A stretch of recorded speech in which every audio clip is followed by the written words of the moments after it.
Oi, gente, é a Vitória. Hoje eu vou dar a semana 3 de histologia para vocês, que é a cavidade nasal. Só lembrando que na semana 2 a gente não teve histologia, tá? A minha professora e orientadora é a Ana Caroline Costa.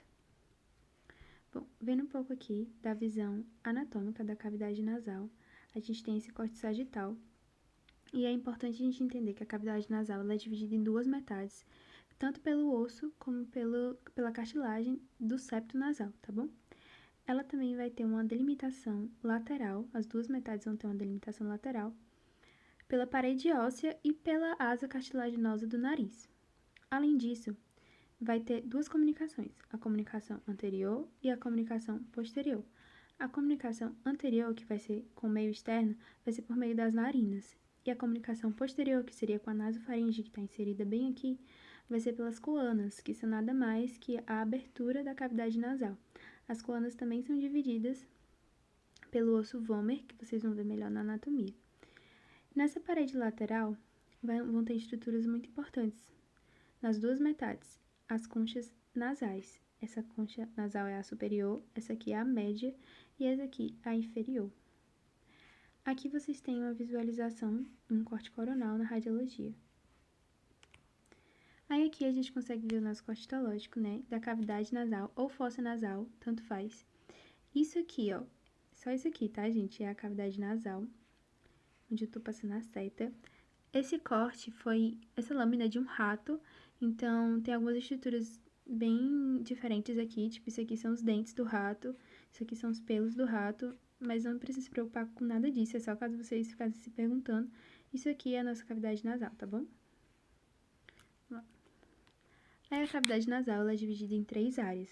Ela é dividida na área vestibular, que é a área mais externa e mais anterior, a área respiratória e a área olfatória. Tanto a área respiratória como a área olfatória, eles vão estar na região posterior da cavidade nasal, certo? A área respiratória, como vocês podem ver, ela vai ocupar boa parte dessa região posterior, ou seja, ela vai ocupar 2/3 da região posterior. Já a área olfatória vai ocupar só 1/3. Aí aqui a gente consegue ver um pouco mais de perto essa área vestibular, tá? A área vestibular, vocês vão ver na anatomia que tem uma região chamada vestíbulo nasal. Esse vestíbulo nasal, ele vai estar basicamente na pele. Então, aqui vai ser como se fosse uma continuação da pele. Consequentemente, o epitélio vai ser estratificado, pavimentoso e keratinizado, da mesma forma que é o da pele. Incluindo isso, vai ter também glândulas sebáceas e sudoríparas. Além disso, vai ter vibríceas também, que são basicamente pelos, só que pelos menores. Eles vão ter também a função de proteção de todas as outras áreas da cavidade nasal, porque eles vão impedir que os detritos eles possam passar e ir para as outras áreas. Aqui é uma visualização mais de perto dessa área vestibular, tá? E aqui, uma visualização ainda mais de perto desse epitélio, estratificado, pavimentoso, keratinizado e com a presença de glândulas.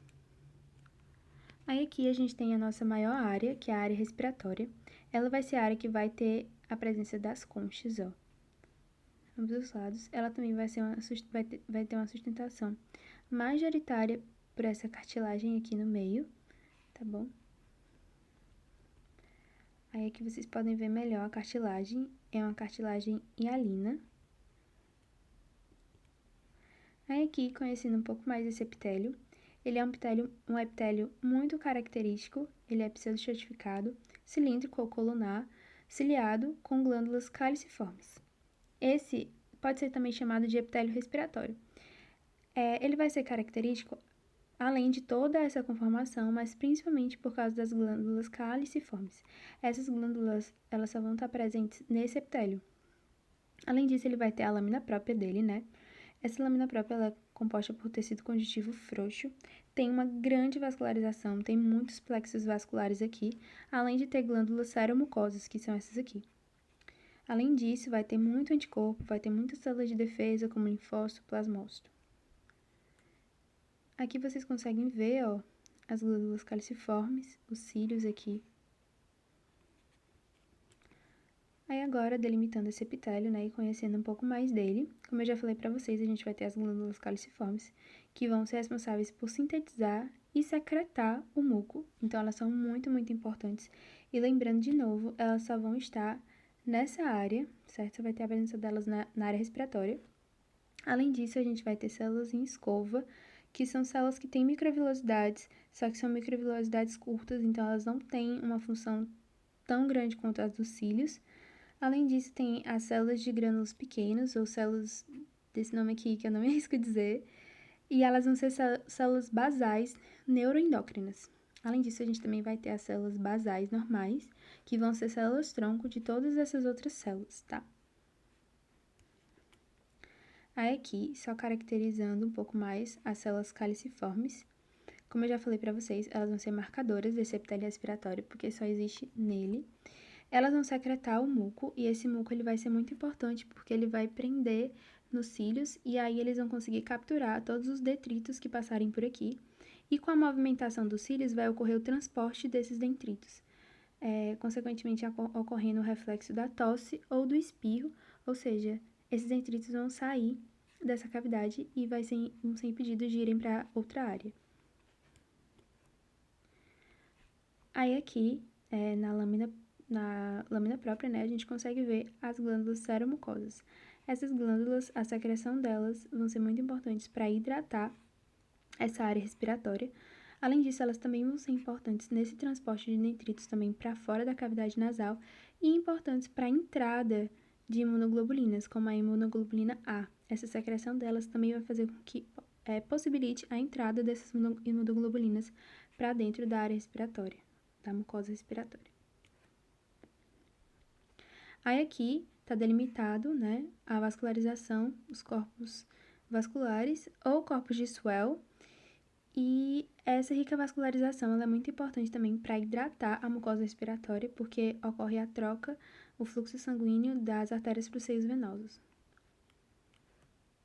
Aí aqui vocês conseguem ver duas conchas, né? A concha superior e a concha média. Aqui a concha inferior. Essas conchas elas vão ter a maior parte da vascularização da área respiratória. A maior parte daqueles vasos vão estar concentrados aqui nas conchas, e elas também têm diversas funções, como drenagem, umidificação, elas aumentam a temperatura do ar, elas vão reduzir a velocidade do ar, e, como vocês podem ver, elas têm essa conformação meio esquisita, meio enrugada. Isso aqui é justamente para aumentar a área superficial, ou seja, elas vão ter uma função aumentada, só por causa da conformação delas. Aí aqui é só uma visão para vocês verem todas juntas. A superior, a média e a inferior. Dos dois lados. Superior, média e inferior. Aí aqui a gente tem a nossa área olfatória. A área olfatória ela vai ficar na região mais superior da cavidade nasal, certo? E ela também vai ser bem especializada. A gente pode considerar o epitélio dela como um epitélio chamado de olfatório. Ele vai ser pseudoestratificado, cilíndrico, ciliado, e ele não vai ter células caliciformes, né? Além disso, ele vai ter 3 células muito importantes e muito especiais, que são as células olfatórias, as células de sustentação e as células basais. Aqui a gente pode ver a célula olfatória, ó. Talvez vocês já estejam até imaginando outra coisa, olhando elas, o que elas se parecem, né? Aqui a gente tem a célula de sustentação e a célula basal, né? Onde a gente esperava, bem na base. A lâmina própria dessa área vai ser uma lâmina própria constituída por glândulas de Bowman, além disso um plexo vascular, né? Essa aqui é a representação da glândula de Bowman. Aí aqui está delimitado esse epitélio. Como vocês podem ver, ele é rico em células, ele tem uma variedade muito grande de células. E aí vamos entender melhor essas células. As células olfatórias, eles vão ser neurônios modificados, certo? Eles vão ser responsáveis pela recepção dos odores, pela recepção olfatória. Ele vai ter um botão olfatório e o seu axônio, que vai estar na base, ele vai ser o responsável por mandar esses sinais para as outras fibras nervosas e aí receber a resposta diante daquele odor. Ó, aqui está o botão olfatório, e aqui o axônio que vai se ligar com as outras fibras nervosas e mandar um impulso até o sistema nervoso central. As células de sustentação, elas vão ter basicamente uma função tanto metabólica como mecânica para essas células olfatórias. Além disso, elas também vão ser importantes para secretar a proteína de ligação de odores, que eu vou falar um pouco mais quando a gente ver as glândulas de Bowman. Aí aqui, falando também das células basais e das células de escova, elas vão ter basicamente a mesma função que tinha na área respiratória. A célula basal, ela também vai ser célula-tronco e vai diferenciar as células olfatórias das células de sustentação. As células em escova também vão ter microvilosidades, que vai ser responsável por todo o transporte dos detritos. A lâmina própria vai ser muito rica. A gente vai ter essas glândulas de Bowman, e essas glândulas de Bowman vão ter uma secreção serosa, certo? Vai liberar IgA, lactoferrina, lisozima e a proteína de ligação de odores, ou ABP. Essa proteína, ela vai impedir que as substâncias odoríferas, que estão aqui nessa região, escapem. Elas vão prender essas substâncias odoríferas aqui, ou seja, vai aumentar a capacidade de detectar os odores e de diferenciar esses odores. Aqui a gente tem só uma representação de como seria essa área olfatória, todas as suas células, a lâmina própria. Essas imagens são do Gartner. E aqui a gente tem dois cortes, né, da cavidade nasal. Aqui só para vocês verem, ó, a área olfatória aqui nessa região superior, a área respiratória para cá, o vestíbulo que eu tinha falado que vocês vão ver em anatomia, e consequentemente a área vestibular estaria por aqui. Aqui vocês podem ver o palato mole, a adenoide.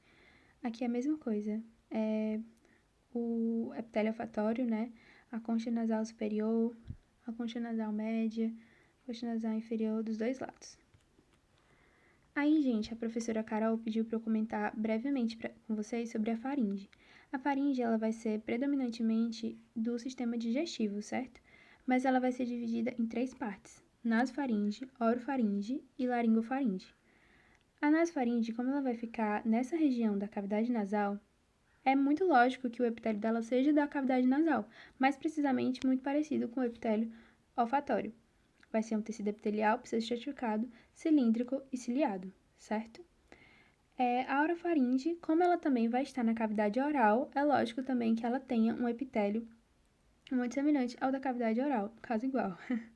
O tecido epitelial estratificado e não keratinizado. Aqui está só uma representação da localidade, né, de cada divisão da faringe. Pronto, gente, é isso. Caso vocês tenham alguma dúvida, vocês podem falar com a gente, tá? Muito obrigada!